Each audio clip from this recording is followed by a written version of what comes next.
আজকে যদি প্রার্থী না দিত, কিছু লোক বসে আছে তারাই বলতো যে 11 দলীয় ঐক্য জোট করেছে কিন্তু একজন রাষ্ট্রপতির পদের জন্য প্রার্থী নেই।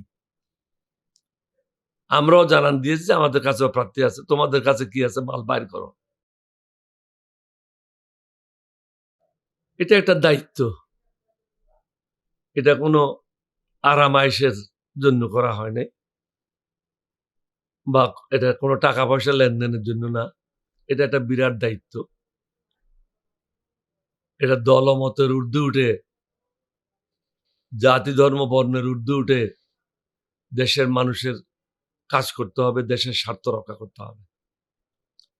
ইতিপূর্বে আমি অনেকবার এটা সুযোগ পেয়েছিলাম, যেমন শহীদ রাষ্ট্রপতি জিয়াউর রহমান সাহেবের সাথে 1975 থেকে 1979 সাল পর্যন্ত কাজ করেছি।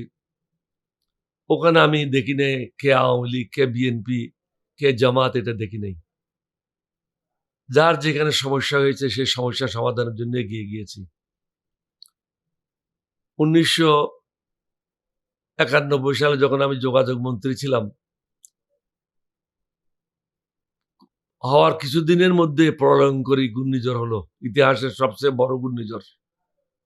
জলোচ্ছ্বাস 30 ফিট, 1,20,000-এর মতো মানুষ মারা গিয়েছিল। প্রথম কয়েকদিন আমি এককভাবে কয়েকজন অফিসারকে নিয়ে সাথে কাজ করেছি। সপ্তাহখানেকের মধ্যে সব এমপিকে ডেকে নিলাম। ওখানে বিভিন্ন রাজনৈতিক দলের এমপি ছিল। ওখানে আমি বিএনপি দেখি নাই, আমি দেখেছি মানুষকে, মানুষের কাজ করেছে। সুতরাং আমার জন্য এটা নতুন কোনো বিষয় না। এখানে দলকানা হলে হবে না, দেশের জন্য কাজ করতে হবে, দেশের মানুষের জন্য কাজ করতে হবে। এটা একটা বিরাট দায়িত্ব। স্যার, কেউ কেউ বলছেন যে প্রেসিডেন্ট নির্বাচনে রাজাকার ভার্সেস মুক্তিযোদ্ধার লড়াই হবে। এই মন্তব্যকে আপনি কিভাবে দেখেন? এটা ইন্ডিয়ানদের বক্তব্য, এটা কোনো মুসলমানের বক্তব্য হতে পারে না। কারণ একজন মুসলমান যে আল্লাহকে বিশ্বাস করে, আল্লাহ নবীকে বিশ্বাস করে, তার কাজ হবে মানুষকে ঐক্যবদ্ধ করা, জাতিকে ঐক্যবদ্ধ করা, সবাইকে নিয়ে এগিয়ে চলা, জাতিকে বিভক্ত করা নয়। 71-এর বড়ি খেয়ে দেশ আর চলবে না। এখন আমাদেরকে দেখতে হবে আগামী 20 বছর, 30 বছর, 40 বছর পরে কি করতে হবে দেশের জন্য। এই সমস্ত পরিকল্পনা করতে হবে। ওই বয়ান দিয়ে দেশ আর চলবে না। এটা যারাই করতেছে তারা হলো দেশের শত্রু। জি স্যার। স্যার, আপনি জানেন যে 11 দলীয় জোটের সংখ্যাগরিষ্ঠতা নেই, তবুও কেন প্রেসিডেন্ট প্রার্থী দিল 11 দল? এখানে সংখ্যাগরিষ্ঠ এবং সংখ্যালঘুর বিষয় না। এটাই বিষয় হলো, এটা বাংলাদেশের জন্য একটা নির্বাচন হচ্ছে, এটা সংসদ সদস্যদের জন্য। 11 দলীয় জোটের এটা একটা দায়িত্ব রয়েছে জনগণের পাশে দাঁড়ানো। সুতরাং সেই চিন্তাধারণা থেকে এবং গণতন্ত্র ধারাবাহিকতা রক্ষা করা। এখানে আমি জিতবো বা হারবো, আমি বঙ্গভবনে বসবো না ডিওএইচএসে থাকবো, এটার জন্য এটা প্রার্থী করা হয়নি। প্রার্থী করা হয়েছে গণতন্ত্রকে সঠিক জায়গায় ধারাবাহিকতা রক্ষা করে জনগণকেও জানান দেওয়া যে আমাদের কাছেও উপযুক্ত প্রার্থী আছে এই কাজ করার মতো। আজকে যদি প্রার্থী না দিত, কিছু লোক বসে আছে তারাই বলতো যে 11 দলীয় ঐক্য জোট করেছে কিন্তু একজন রাষ্ট্রপতির পদের জন্য প্রার্থী নেই। আমরাও জানান দিয়েছি যে আমাদের কাছেও প্রার্থী আছে, তোমাদের কাছে কি আছে মাল বাইর করো। স্যার, মির্জা ফখরুলই হচ্ছেন আপনার প্রতিদ্বন্দ্বী, তাকে কেমন প্রার্থী মনে করেন? আমি এই সমস্ত বিষয়ে কোনো মন্তব্য করতে চাই না। এটা যারা ভোট দেবে তারা এটা সিদ্ধান্ত নেবে কাকে দেবে না দেবে। এটার মধ্যে অনেকগুলি সীমাবদ্ধতা রয়েছে। যেটা আমার সংস্কার চেয়েছিলাম সে সংস্কার হয় নাই। আমরা চেয়েছিলাম 70 ধারা বিলুপ্ত করে আপার হাউস লোয়ার হাউস দুটাই মিলে আগামী দিন যিনি প্রেসিডেন্ট হবে তাকে ভোটের মাধ্যমে করা হবে। এখন কিন্তু এটা ধারাও বিলুপ্ত হয় নাই, আপার হাউসও সৃষ্টি হয় নাই।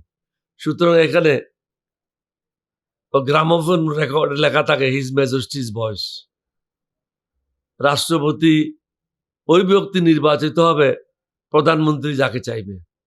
স্যার, দেশে আরেকটি গণঅভ্যুত্থান হবে বলে বিরোধী নেতারা বলেছেন, আপনি কি মনে করেন? আমিও শুনেছি, এটা না হওয়ার সম্ভাবনাকে উড়িয়ে দেওয়া যায় না।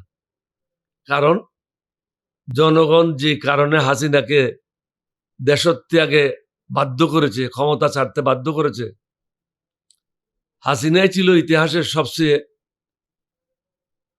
প্রভাবশালী, ক্ষমতাশালী প্রধানমন্ত্রী। বিরাট ভারত পাশে ছিল, কিন্তু আল্লাহ রব্বুল আলমিন সেটা গ্রহণ করে নাই। সুতরাং আগামী দিন যে আপনি আপনার ইচ্ছা মতো কাজ করে যাবেন, আল্লাহ রব্বুল আলমিন চুপ থাকবে, এটা তো হতে পারে না। আল্লাহ রব্বুল আলমিন মানুষের ক্রন্দন শুনতে পায়, ফরিয়াদ শুনতে পায়, এবং যারাই দেশের বিরুদ্ধে কাজ করবে আল্লাহ রব্বুল আলমিন তাদেরকে শাস্তি দান করবে। বাংলাদেশের সঙ্গে কি ভারতের সম্পর্কের বরফ গলবে? ভারতের সাথে বাংলাদেশের কখনো ভালো সম্পর্ক ছিল না, এটা আপনাদের মনের মধ্যে ছিল। ভালো সম্পর্ক যদি থাকতো তাহলে আপনাকে চারিদিকে কাঁটাতারের বেড়া দেবে কেন? এবং এক সময় পার্বত্য চট্টগ্রাম থেকে লোক নিয়ে তাদেরকে অস্ত্র দিল বাংলাদেশের বিরুদ্ধে যুদ্ধ করার জন্য। শেখ মুজিব যখন মারা গেল, কাদের সিদ্দিকী চলে গেল ভারতে। বৃহত্তর ময়মনসিংহ এবং আখাউড়া পর্যন্ত যুদ্ধ করার জন্য তাকে অস্ত্র দেওয়া হলো। সুতরাং ভারত তো বাংলাদেশ বন্ধু হিসেবে প্রমাণ করতে পারেনি। অভিন্ন নদীগুলি পানি বন্ধ করে দিয়েছে। শুষ্ক মৌসুমে আপনাকে শুকাইয়ে মারতেছে, বর্ষা মৌসুমে আপনাকে বাসায় মারতেছে। তা বাংলাদেশের সাথে তারা যে বন্ধু, এটা তো কাগজ ও কলমে থাকলে হবে না, এটা তো আপনাকে বাস্তবে প্রমাণ করতে হবে। আমরা তো লাইলাও না মজনু না যে প্রেমে বিভোর হয়ে থাকবো। আমাদেরকে বাস্তববাদী হইতে হবে, দেশের স্বার্থ রক্ষার করতে হবে। দেশের স্বার্থের পরিপন্থী কোনো কাজ হলে তাদেরকে দেশদ্রোহী হিসেবে গণ্য করতে হবে, এবং যে দেশদ্রোহীদের বিরুদ্ধে জনগণকে ঐক্যবদ্ধভাবে কাজ করতে হবে। আপনাকে ধন্যবাদ।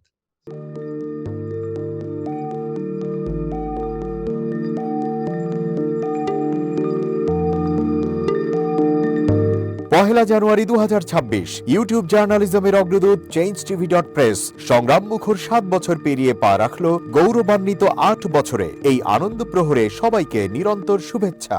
আমি নিজেকে ধন্যবাদ মনে করি, আমি সৌভাগ্যবান। চেঞ্জ টিভির পক্ষ থেকে আমার সাক্ষাৎকার নেওয়ার জন্য তারা আসছেন, এবং চেঞ্জ টিভি দীর্ঘ 8 বছর ধরে এই কাজগুলি করছে। আমি তারা অনেক ভালো কাজ করেছেন, দেশের মানুষের সুখ দুঃখের কথা প্রত্যক্ষ তুলে ধরছেন। আমার আশা থাকবে চেঞ্জ টিভি সামনের দিকে উত্তরোত্তর আরো সমৃদ্ধ হবে।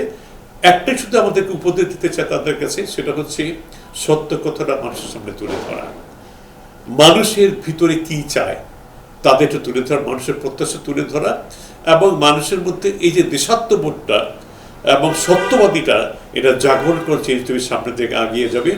এবং যারা দেশের কথা চিন্তা করে এবং দলমত নির্বিশেষে যে লোকগুলো আছে, তারা দেশের কথা চিন্তা করে, দেশের উন্নয়নের কথা চিন্তা করে, কোনো পক্ষপাতিত্ব করে না, তাদের বক্তব্য দেশের মানুষের তুলে ধরা, এই কাজগুলি সামনে এগিয়ে নিয়ে যাবে, এটা আমার প্রত্যাশা। অনেক ধন্যবাদ আপনাদেরকে, দেশবাসীকে, দেশবাসী সবাইকে আমি ধন্যবাদ জানাচ্ছি। changeTV.press এক ফোঁটা হলুদ নেই। আমরা শুধু আপনাদের কাছে একটাই আবেদন করব, মিথ্যার পিছনে দৌড়বেন না, সত্যকে ধারণ করেন, সত্যকে জনগণের কাছে তুলে ধরেন। সেটা যতই কঠিন হোক না কেন, পিছপা হবেন না, ভয়ের কোনো কারণ নাই। আল্লাহর সাথে থাকেন, আল্লাহ আপনাকে সাহায্য করবে। কোনো মানুষের কাছ থেকে কোনো সাহায্য কামনা করবেন না। ধন্যবাদ। changeTV.press এক ফোঁটা হলুদ নেই। হ্যাঁ, চেঞ্জ টিভি আমি বিশেষ কারণে দেখি সুযোগ পেলে, বিশেষ করে তোমার অনুষ্ঠানটা যখন হয় আগে পরে আমি দেখে থাকি, ভালো লাগে, উপস্থাপনা ভালো, মোটামুটি সব কিছু ভালো। আমি তাদের শুভকামনা করি, এবং চেঞ্জ টিভি আমি আশা করি সবসময় নিরপেক্ষ, যেহেতু এই চেঞ্জ টিভিটা সংবাদ প্রচারের একটা মাধ্যম, সুতরাং সঠিক সংবাদটাই চেঞ্জ টিভি প্রচার করবে, এটাই আমার কামনা থাকবে তাদের কাছে, সেই সঙ্গে আমার শুভেচ্ছা থাকবে। changeTV.press এক ফোঁটা হলুদ নেই। সুপ্রিয় দর্শক, এই চেঞ্জ টিভি বিগত 7 বছর ধরে খুবই গুরুত্বপূর্ণ ভূমিকা পালন করছে আমিরুল মোমিনিন মানিক। উনি তো এখন বাংলাদেশে একটা ন্যাশনাল ফিগার হয়ে দাঁড়িয়েছেন। তিনি সত্যকে ধারণ করে আছেন, সত্য প্রচার করে, সত্যের প্রকাশ করে, সত্য ধারণ করে তিনি একটা পরিবর্তন আনতে চেয়েছেন এই সমাজে। আমি আশা করি এটাতে অনেকে উদ্বুদ্ধ হয়েছেন এবং এই চেঞ্জ টিভির ভূমিকা অন্যকে অনুসরণ করার জন্য আমি আবেদন জানাবো। একই সাথে চেঞ্জ টিভির কর্তৃপক্ষ এবং দর্শক শ্রোতাকে আমার ব্যক্তিগত দোয়া এবং শুভেচ্ছা রইল। changetv.press, এক ফোঁটা হলুদও নেই। বিশেষ করে আমিনুল মোমিনিন মানিক তার চেঞ্জ টিভিতে তিনি সবচেয়ে আমাদের কঠিন সময়ে, সবচেয়ে দুর্যোগের সময়ে এখানে যে সমস্ত